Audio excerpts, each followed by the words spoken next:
Hello मुसाफिरो, welcome to अल मुसाफिर। सफ़र करो और यादें बनाओ।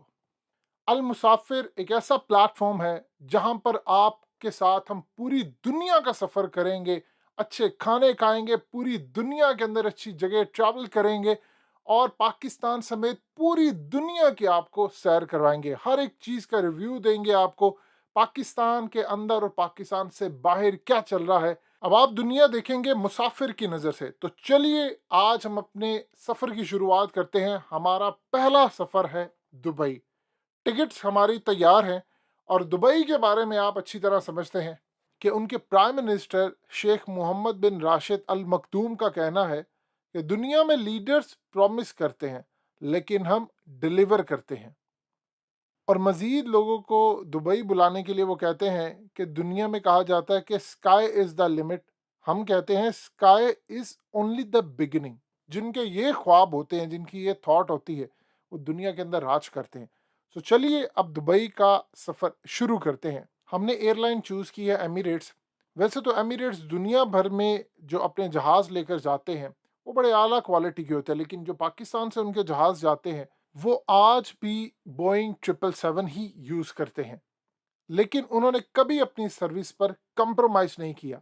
जहाज़ में एंटर होते ही सबसे पहले इंसान को जो चीज़ कंफर्ट देती है वो इनकी सफाई है और इनका एनवायरनमेंट है। एक दफ़ा आप अपनी सीट पर बैठ जाते हैं तो जो सुकून और कंफर्ट आपको मिलता है उसको वर्ड्स में बयान करना बड़ा मुश्किल है। एमिरेट्स की सबसे ज़्यादा अच्छी चीज़ ये है कि इनका जो कैबिन क्रू है वो 150 डिफरेंट कंट्रीज से आता है। अगर आप किसी फ्लाइट में सफ़र कर रहे हैं तो कम से कम आपको मिनिमम 12 डिफरेंट नेशनैलिटीज़ का कैबिन क्रू मिलता है, जिसमें एयर होस्टेस हो, डिफरेंट लोग हों और कम से कम 9 से 18 लैंग्वेज बोलने वाले आपको एक फ़्लाइट के अंदर इनके कैबिन क्रू के जो स्टाफ और लोग हैं वो नज़र आते हैं। जिस तरह आपको दुबई के अंदर लोकल्स कम नज़र आते हैं और बाहर के लोग ज़्यादा नज़र आते हैं, इसी तरह आपको एमिरेट्स की फ़्लाइट के अंदर भी शायद ही कभी कोई लोकल अमारात का कोई शख्स नज़र आए।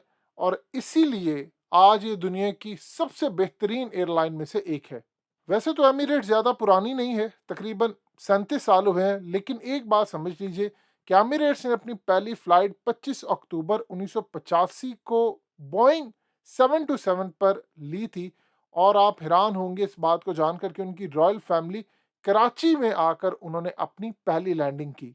आज ये एक हफ्ते के अंदर करीबन 3800 फ्लाइट्स लेते हैं और दुनिया के 150 शहरों में, दुनिया के करीबन 85 ममालिक में ऑल ओवर द वर्ल्ड ये ट्रैवल करते हैं।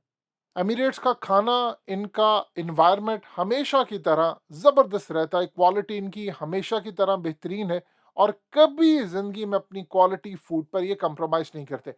आपको एक इंटरेस्टिंग चीज़ दिखाते हैं। आप देखिए जहाज़ की विंडो से ये जो आपको मनाज़िर नज़र आ रहे हैं, ये पाकिस्तान के गवादर के मनाज़िर हैं। आपको ऊपर से जितने खूबसूरत ये पहाड़ नज़र आते हैं, इन्हीं पहाड़ों में सोना भी है, इन्हीं पहाड़ों में नेचुरल रिसोर्सेज भी हैं। और आप सोचिए कि अगर ये तमाम की तमाम चीज़ें पाकिस्तानियों के लिए यूटिलाइज़ होना शुरू हो जाए, तो हम एमिरेट्स जैसी 10 से 20 एयरलाइंस खड़ी कर सकते हैं, जो हमें इतना रेवेन्यू जनरेट करके दें कि पूरी दुनिया में हमारा एक नाम हो। एमिरेट्स पूरी दुनिया के अंदर स्पोर्ट्स को प्रमोट करते हैं, ग्लोबल फुटबॉल को, क्रिकेट को। आप जानते हैं कई दफ़ा अंपायर्स उनकी बैक के ऊपर एमिरेट्स का लोगो भी होता है। लेकिन इंटरेस्टिंग सूरत हाल ये है कि ये किसी भी अलायंस का हिस्सा नहीं होते। सो अब सफ़र काफ़ी हद तक हमारा कंप्लीट हो चुका है और हम बिल्कुल दुबई लैंड करने वाले हैं। अब ऊपर से अगर देखें तो जब दुबई लैंड कर रहे हैं तो आपको नज़ारा ही बिल्कुल डिफरेंट नज़र आता है। देखिए, कोविड आने से पहले और कोविड के बाद की दुनिया बिल्कुल बदल चुकी है। शायद सफ़र भी अब पहले जैसा नहीं रहा, रिस्ट्रिक्शंस भी हो गई हैं दुनिया के अंदर। लेकिन लैंड करने का जो नज़ारा है, जो फीलिंग्स है, वो आज भी वैसी हैं जैसी पहले कभी हुआ करती थी।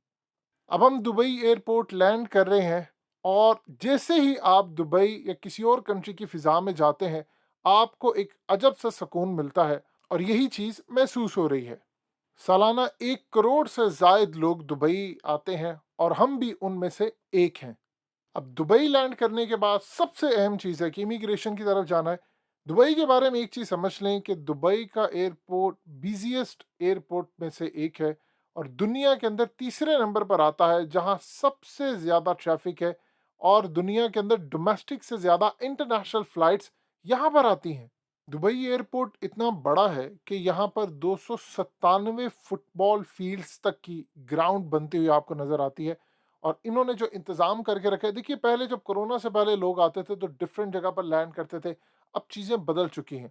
सो बाई से हम अपनी डेस्टिनेशन की तरफ जा रहे हैं, लेकिन यहाँ पर उतर कर हमें सबसे पहले जो काम करना है वो अपना टेस्ट करवाना है और टेस्ट करवा कर आपके नंबर पर आपको मैसेज आता है कि आप कोरोना नेगेटिव आए हैं। इसके बाद आप इजीली कहीं भी जाकर घूम सकते हैं। टेस्ट करवाने के बाद अब हमारे लिए हमारा फाइनल मरहला शुरू होने वाला है और वो है सामान कलेक्ट करना। सो फाइनली अब हम दुबई पहुंच चुके हैं और मुसाफिर को दुबई पहुंचने पर सबसे पहले सिम दी गई है और ये फ्री सिम है 5G टेक्नोलॉजी। आप देखिए किस तरह वो मुतारिफ़ करवा रहे हैं।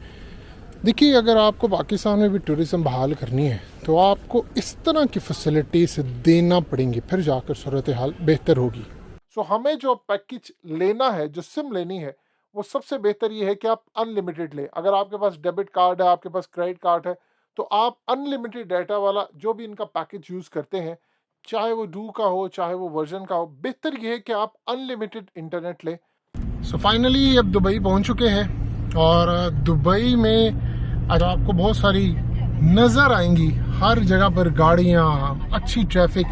लेकिन आप ये जानकर हैरान होंगे कि एक वक्त था कि 1968 में दुबई में सिर्फ 13 गाड़ियां रजिस्टर्ड थी।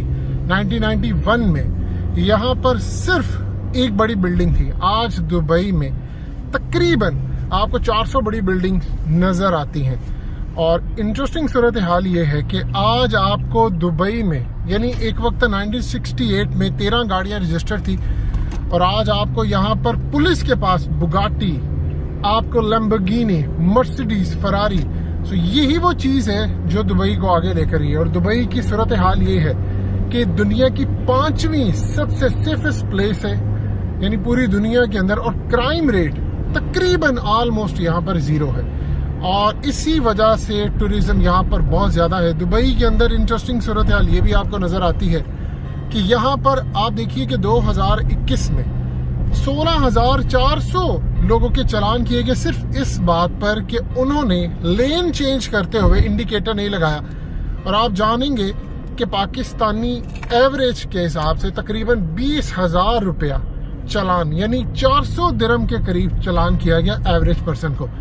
सो इस सूरत हाल का आप अंदाज़ा लगा सकते हैं कि टूरिज्म की बहाली के लिए उन्होंने यहाँ पर कितने ज़बरदस्त तरीके से चीज़ों को मैनेज किया हुआ है। यानी पूरी दुनिया में सबसे ज़्यादा अगर कोई यूज़ करता है पानी तो वो दुबई के लोग हैं। और आप इमेजिन कर लें कि आपको बुर्ज अल खलीफा और दूसरी तमाम जो चीज़ें नज़र आती हैं। बुर्ज खलीफा की सबसे इंटरेस्टिंग सूरत हाल है कि 164 फ्लोर है और अगर न्यू ईयर पर आप आते हैं तो इर्द गिर्द के होटल इतना पैसा कमा लेते हैं यहाँ से कि आप इमेजिन कर लें कि होटल कमाने के लिए उनको कुछ ज़्यादा काम नहीं करना पड़ता। सिर्फ आतिशबाजी यहाँ पर होती है, यहाँ पर फायरवर्क्स होता है और बड़े बड़े होटल्स बुक होते हैं और वो अपनी बालकनी से ये नज़ारा देखते हैं। सो टूरिज्म की बहाली के लिए आपको कुछ जो चीज़ें करनी होती है वो दुबई में आपको सारी की सारी मिलती हैं। यानी यहाँ की पुलिस आपको नज़र नहीं आएगी हर जगह, लेकिन आपको अमन नज़र आएगा, सुकून नज़र आएगा। उसकी वजह यह है कि लॉ एंड ऑर्डर यहाँ पर आपको बताया जाता है कि आपने क्या करना है और क्या नहीं करना। पूरी दुनिया के अंदर आप देख लीजिए कि वहाँ पर लोकल लोग ज़्यादा होते हैं। दुबई की एक खासियत है कि यहाँ पर आपको सिर्फ 15% लोग मिलेंगे जो कि लोकल होंगे और उनको एजुकेशन फ्री है, मेडिकल फ्री है, सब चीज़ें फ्री है और आपको ट्रैफिक जो नज़र आएगी वो बेहतरीन निज़ाम नज़र आएगा। सो इस सूरत हाल में दुबई को विज़िट करने का मतलब ये है कि आप एक अच्छी ज़िंदगी गुजार रहे हैं। हमें पाकिस्तान में यही चीज़ें पैदा करनी है। आप टूरिज्म को बहाल करना चाहते हैं, आपको क्राइम रेट बेहतर करना पड़ेगा, आपको हर तरह से यहाँ पर लोगों को अमन देना पड़ेगा। फिर आप देखिएगा टूरिज्म भी बहाल होगी। और पूरे मुल्क में जिस तरह दुबई ने यहाँ पर आपको इनकम टैक्स नहीं मिलता, आपकी पर्सनल इनकम पर कोई टैक्स नहीं है। सो आप देख लें कि किस तरह उन्होंने उसको मैनेज कर किया है। यानी आपने हर लिहाज से देखा है दुबई के अंदर कि यहाँ पर आर्टिफिशियल तरीके की एक लाइफ है। लेकिन उन्होंने क्या कमाल तरीके की लाइफ बनाई है। सो इस सूरत हाल में हमें भी ये चीज़ें अडॉप्ट करनी है अगर हमें तरक्की करनी है। अब हम अपने होटल की तरफ जा रहे हैं और चेक इन करने वाले हैं। दुबई में इस वक्त मगरिब का टाइम है और यहाँ की शाम बड़ी ही पुरसकून होती है, ख़ास तौर पर उन लोगों के लिए जो यहाँ पर ट्रैवल करने के लिए आते हैं। सो हम अपनी डेस्टिनेशन को पहुँच चुके हैं। अब हम अपने रूम की तरफ जा रहे हैं। सो क्विक मूव करते हैं, रूम की तरफ जाते हैं, अपना अपार्टमेंट देखते हैं और इसके बाद सबसे पहले जो यहाँ पर आकर जिस चीज़ की ज़रूरत होती है वो है अच्छा खाना। सो सबसे पहले हम नेक्स्ट मूव करते हैं कुछ खाने के लिए, क्योंकि उसके बगैर ये सफ़र नामुकम्मल रहेगा। तो स्टे ट्यून, हमारे साथ रहिए नेक्स्ट सफ़र के लिए, जिससे हम आपको बताएंगे कि हम किन किन जगहों पर घूमने जा रहे हैं और क्या कुछ आपको दिखाने वाले हैं।